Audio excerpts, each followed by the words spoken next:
Pozdravljeni v podkastu Portal v vesolje. Podkastu za vse, ki vesolje namesto z očmi raje raziskujete z ušesi.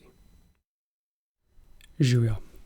Pred kratkim sem na spletnih straneh Evropske vesoljske agencije zasledil novico o izstrelitvi satelita Biomass v vesolje.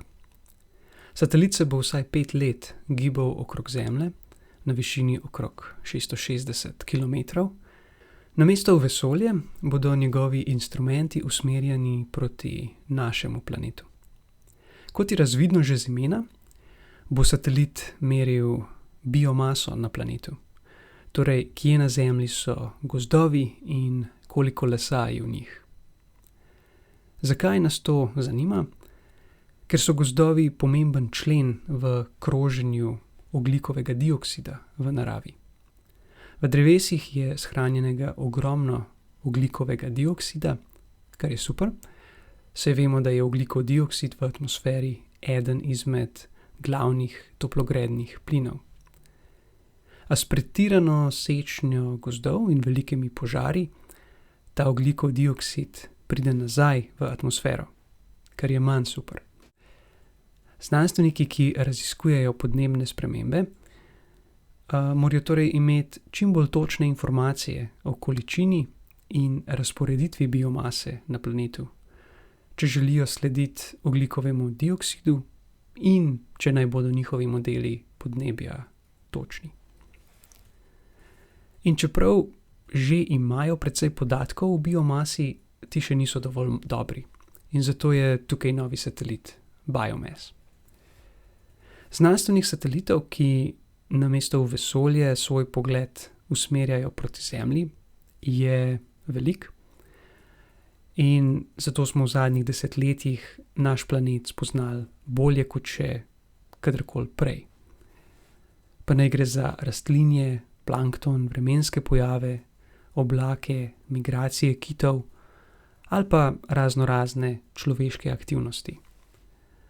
In vse to na globalni ravni celotnega planeta. Ob tej priliki se mi zato zdi zanimivo pogledati nazaj v čas, ko so se ljudje šele začeli zavedati planeta kot celote. Ko je nastal koncept narave, kot ga poznamo danes. V veliki meri je bil za ta preboj v razumevanju Zemlje odgovoren Alexander von Humboldt, popotnik, polihistor in neverjetno nadarjen raziskovalec. Človek, brez katerega se Darwin verjetno ne bi vkrcal na ladjo Beagle. Človek, ki je s poetičnim opisom narave pomagal netiti revolucijo v Južni Ameriki. Človek, ki nam je dal naravo in naravovarstvo. Poglejmo torej, kdo je bil Alexander von Humboldt in zakaj je njegov pogled na svet še vedno aktualen.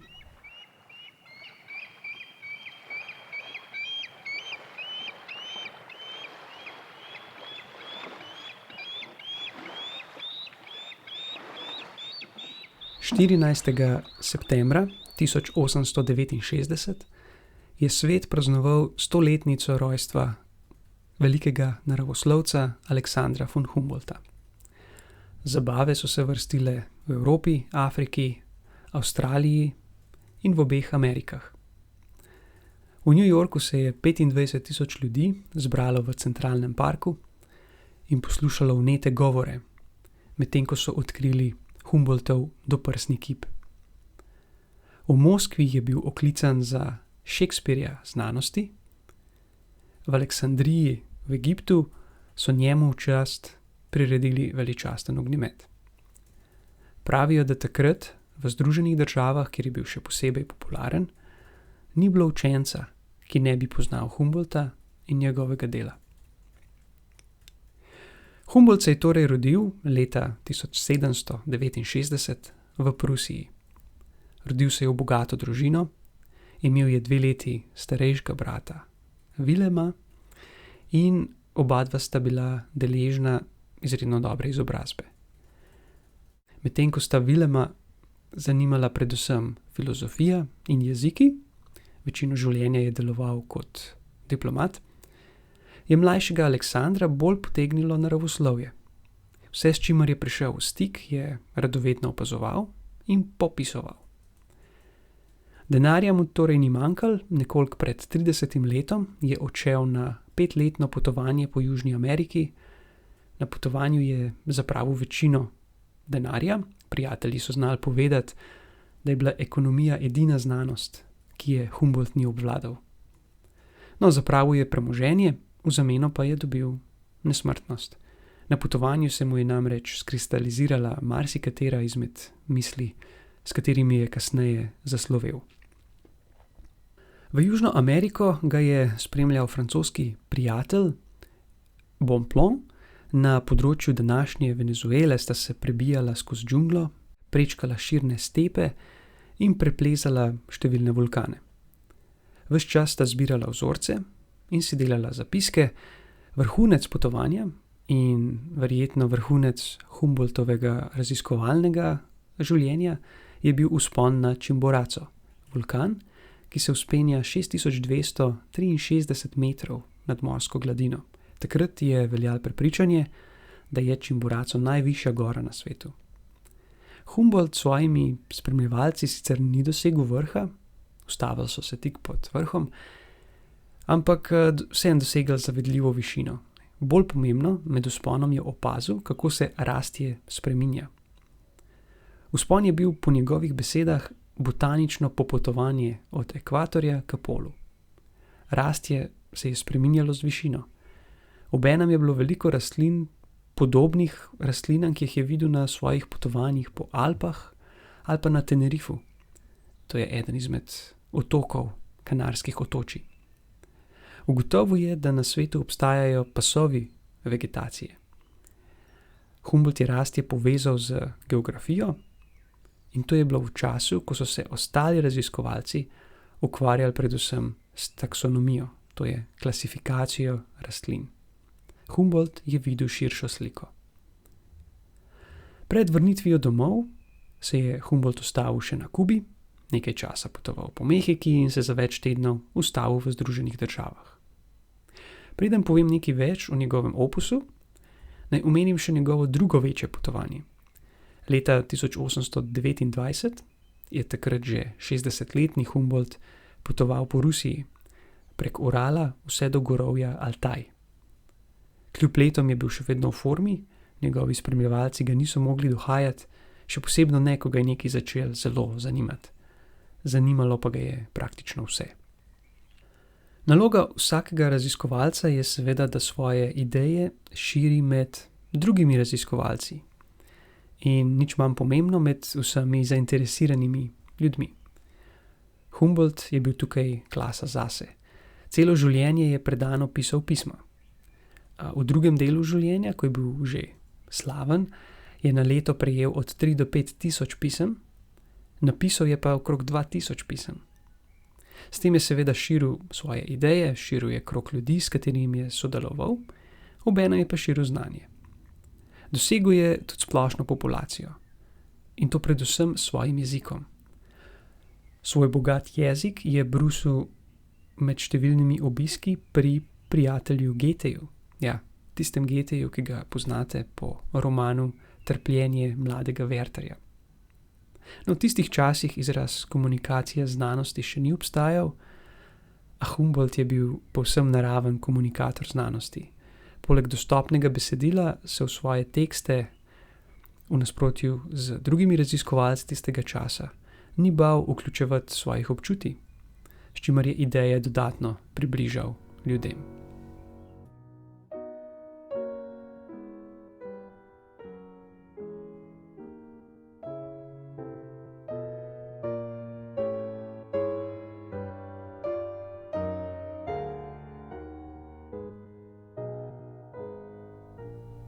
Humboldtova leta pred potovanjem v Južno Ameriko so med drugim oblikovali že omenjeni Goethe ter filozofa Kant in Schelling. Nekoliko pred Kantom so se učenjaki delili na racionaliste in empiriste. Prvi so trdili, da svet lahko razumemo le s pomočjo logike, drugi, da se o svetu lahko učimo le s podatki, torej z merjenjem in opazovanjem. Kant in Schelling sta se od te ločnice oddaljila. Poenostavljeno, prava pot je nekje vmes. Humboldt jima je sledil in dejal, naravo moramo doživeti skozi čustva.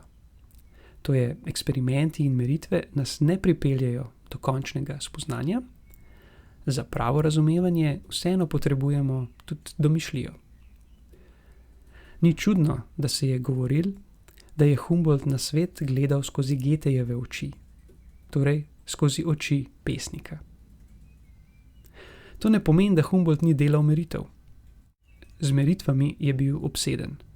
To lepo ilustrira njegovo raziskovanje galvinizma. V tistem času so odkrili, da če na živce okončin mrtvih živali pritisneš določeno kovino, se okončina premakne. Kar je bilo zelo zanimivo in nepričakovan. Humboldt je naredil več kot 4000 poskusov na vsem živem in mrtvem, večkrat se mu je pri tem pridružil tudi Goethe. Med drugim je poskuse delal tudi na sebi, tako da si na različnih mestih prerezal kožo in nato testiral odziv na različne kovine. V Južni Ameriki se je igral z jeguljami in opazoval, kako ga trese, če jih prime na različnih koncih. Človek se ob tem seveda lahko le čuti, da je Humboldt doživel skoraj 90 let. Kot že rečeno, je imel Humboldt dar za pisanje, napisal je ogromno knjig, toliko, da je še sam pozabil, katere je napisal. Opažanja in rezultate potovanja po Južni Ameriki je zbral v 34 knjigah in daljših esejih, v katerih je bilo ogromno teksta, številk, pa tudi okrog 1500 gravur. V prvi knjigi je povzel svoja opažanja o rastlinskih pasovih, o katerih sem že govoril. Rezultate je povzel z danes slavno sliko, imenovano Naturgemälde. V zapiskih boste našli povezavo do slike, res priporočam, da si jo pogledate. V knjigi se pojavlja tudi njegov opis povezanosti oziroma enotnosti narave. Vse je povezano od najmanjše gliste do veličastnih dreves in, pomembno, tudi ljudi. To ponazori njegov prihod v Južno Ameriko, kjer se je Humboldt znašel ob jezeru Valencia. Okoli jezera so zrasla velika polja nasadov sladkornega trsa in ostalih tako imenovanih zaslužkarskih rastlin. Jezero je usihalo, območje je postajalo vedno bolj suho. Humboldt je pojasnil, da je problem v namakanju in v prekomerni sečnji dreves. Drevesa so pomemben del podnebja, je pojasnil. Drevesa shranjujejo vodo, bogatijo ozračje z vlago, preprečujejo erozijo tal in hladijo okolico. Humboldt je videl, da ljudje s svojo aktivnostjo vplivajo na podnebje. V svojih bolj temnih obdobjih, ko mu je primanjkovalo optimizma, je napovedal, da bodo ljudje podnebje spremenili do te mere, da bo življenje postalo neznosno. Omeniti velja tudi knjigo Pogledi na naravo, v kateri je v izrazito poetičnem, ampak nič manj natančnem in znanstvenem jeziku opisal različne pokrajine Južne Amerike. Ta knjiga je med drugim navdušila Darwina, da je odšel na dolgo pot z ladjo Beagle.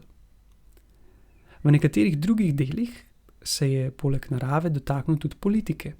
V 2 esejih je opisal razmere na Kubi in nasplošno v Južni Ameriki, ki je bila v času potovanja še del španske kraljevine.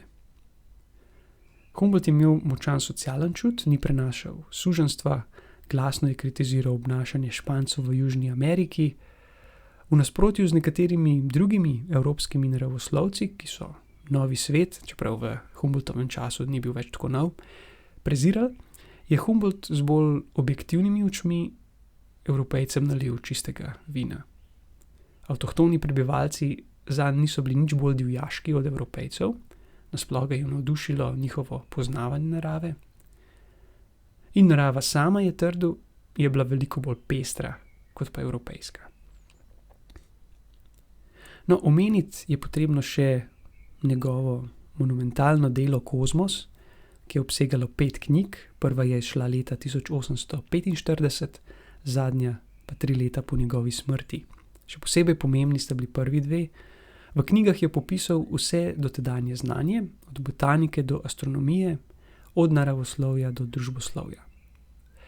Že pred njim so se sicer pojavile prve enciklopedije, a Humboldta je spet bolj kot naštevanje geselskih člankov zanimalo znanje kot celota. Prvi in drugi del Kozmosa sta bila prava bestsellerja. In njegove knjige so požirali stari in mladi, tako naravoslovci kot umetniki.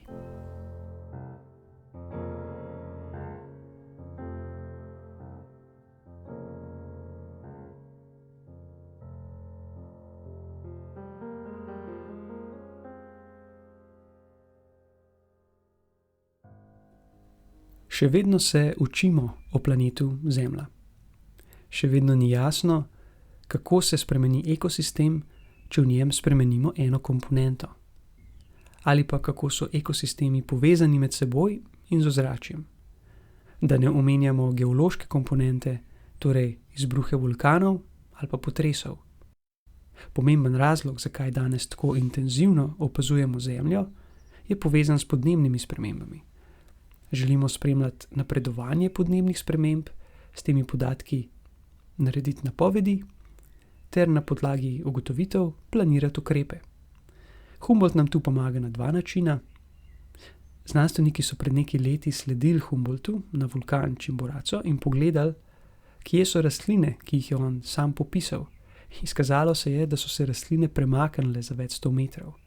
Torej podatki, ki jih je Humboldt zbral pred več kot 200 leti, so še vedno uporabni za razumevanje današnjega sveta in sprememb v njem. Obenem pa nam mora biti za zgled Humboldtov pogled na znanost in na svet. Bil je eden zadnjih polihistorijev. Po njem se je znanost začela izjemno specializirati, nihče več ni mogel imeti vsega znanja o vsem. Specializirani znanstveniki, ki so o bolj ozkih področjih kasneje vedeli vse, o ljudeh z bolj posplošenim znanjem, niso imeli tako dobrega mnenja. Mogoče delno tudi zato Humboldt nima podobnega renomeja kot odkritelji naravnih zakonov ali odkritelji pod narekovajem novih celin. Zanimivo, da danes znanje, ki presega eno disciplino, torej interdisciplinarno znanje oziroma interdisciplinarne raziskave, dobiva preporod. Potem je vedno več povpraševanja.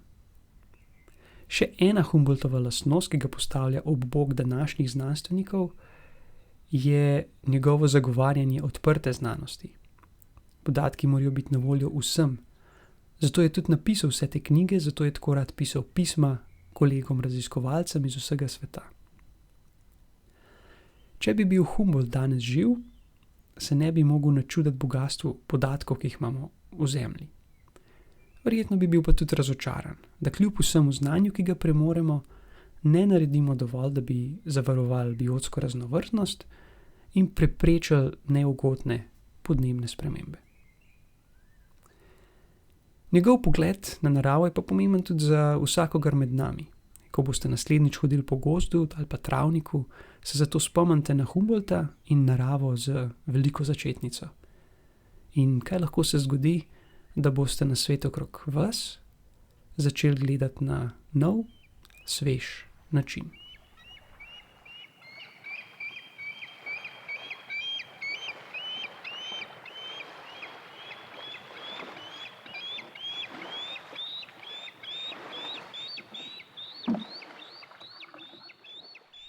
S tem sem prišel do konca 16. epizode podcasta Portal v vesolje. Tokrat smo se ozrli na Zemljo, s tem ni nič narobe. Lahko mi očitate antropocentričnost, ampak Zemlja je pač najpomembnejši del vesolja. Večino podatkov o Humboldtu sem pridobil v knjigi Andreje Wulf Iznajdba narave. Na voljo je tudi v slovenščini in jo toplo priporočam. Naslednjo epizodo pričakujte čez 2 tedna. Do takrat pa vam želim veliko jasnih noči.